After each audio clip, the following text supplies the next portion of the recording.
Mohammed. God bless you. God bless you.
significant. Yes.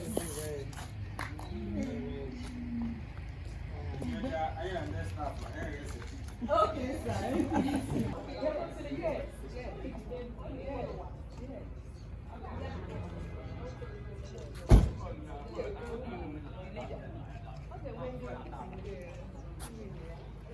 Sure. Then let your women come. Morning. Good morning. Let's meet you. My name is Anastasia Odochi Uchenna. My name is Anastasia Odochi Uchenna. Okay, so tell us why we are here at the PDP Secretariat here. Well, I'm here to pick my expression of interest form and nomination to contest for the Abia Central State Constituency. So can you tell us what exactly is your motivation? People have said that you're not, you weren't a politician, that you're a journalist who is, known in the state. So what's your drive into politics? Well, like you rightly observed, I'm a journalist, still remain a journalist. I have been in this industry for about 20 years now. And out of the 20 years, 15 years I've been talking politics. And I just think, and I believe, that it's time to stop talking. It's time to show how. And that's why I'm here. I want to show how. When you're on radio and you're telling them, do this, do this, do this, they think it's just what she's saying. I want to show them how to do it. That's why I'm here. Secondly, there's a very huge gender vacuum in the Abia House of Assembly. It's 8 years now, when we had the last female lawmaker. Blessing Mwaba was the last female lawmaker we had. And it's an issue because if you look at the statistics of the voting population, women and youths vote more. So why will women and youths vote more and we don't have women in the legislature? In other states, we have even women as Speaker, House of Assembly. We just had one in Lagos, even though it was aborted. Right. So we're saying it is time for women to get into the business. We don't want to just be cheerleaders. We don't want to just sit in the corner wearing uniform, clapping. No, we want to step up. And that's why I'm here, to lead the way and to say, Abia women, it's a time for us to come together and be a voice. Thirdly, of course, Abia is, when you mention cities in the world, like you cannot miss Abia in that map. And Abia needs a solid voice, not just a lawmaker who will one bench, not just a lawmaker who will be there because he thinks my party is the party in power. Not just a lawmaker who wants to be there because he wants to answer honorable. I'm not the person who wants to answer honorable. I'm the person who wants to show leadership. I'm the person who will give Abia Central the loud voice it demands. I'm the person that will put Abia Central up there where it belongs. I'm the person that will bring progress to Abia Central people. And that's why I'm here, to serve and to show leadership. Okay, this is your first time of having a shot at politics. That's correct. People will say, why don't you start as councillor and you're running to the states? So what's your drive to the states? The state assembly is the grassroots as far as I'm concerned.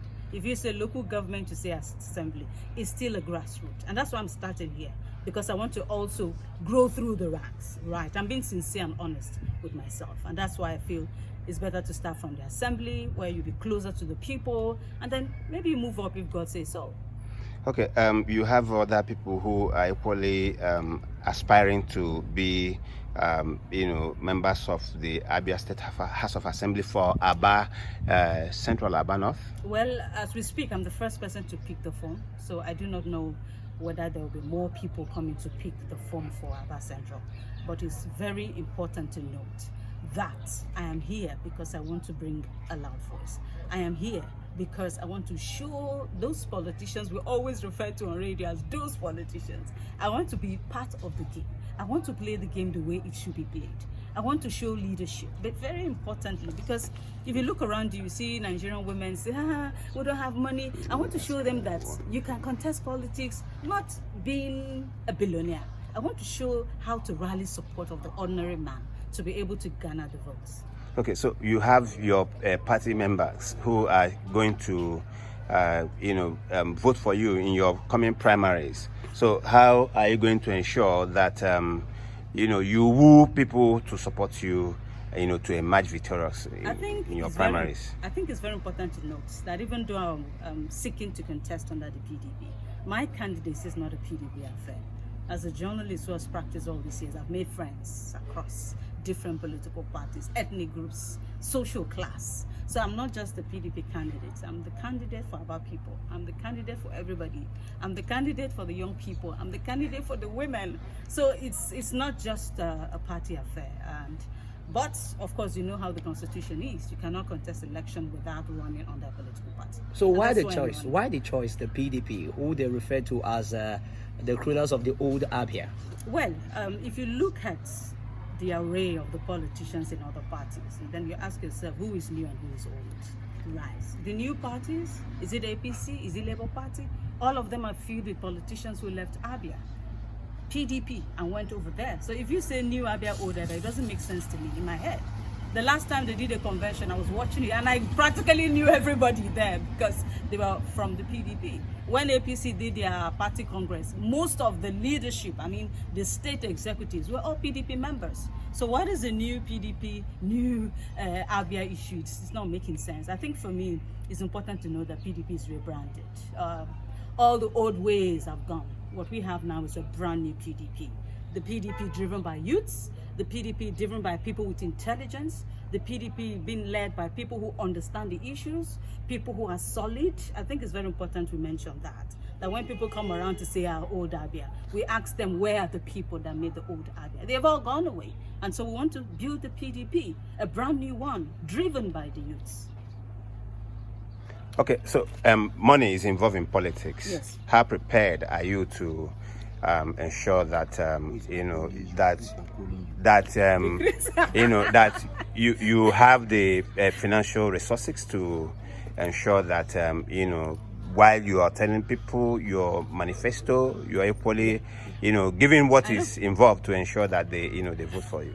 I know that politics involves money, but also I know that I have social capital. I have the people. There are elections all over the world where people say, we queue behind these people, even defeated an incumbent. Right. So I'm coming with social capital. I'm not the politician who will say, Abba people, I will do this. Abba people already know what I'm capable of doing. They watched me grow 13 years and counting. I came here as a young girl, now a married woman with 2 children. They saw me grow. So I have social capital, and that's what I'm planning to bank on. I already have people who are saying, we're going to support you, we trust you, we believe in what you can do. And when I say people, I mean people across party divide. So yeah, I have social capital. Thank you. Thank you.